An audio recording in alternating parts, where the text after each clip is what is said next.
respond to stress and how we cope to stress. Muni ang akong mga question usahay.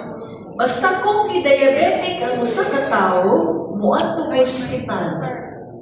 Pero kung wala na gilamian sa kinabuhi or wala na gana sa kinabuhi, usahay iinom.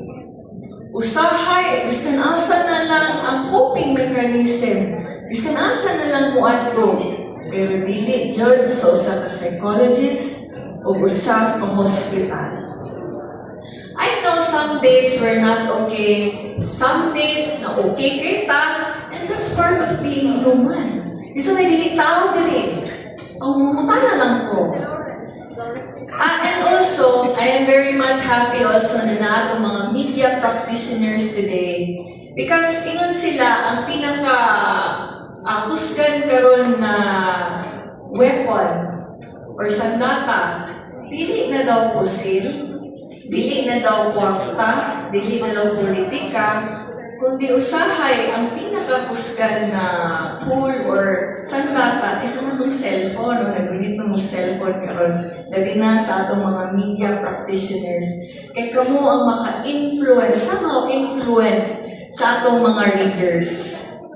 Because every headline, every Facebook post, every caption, every interview, every live stream, every word you publish has the power to influence how people think.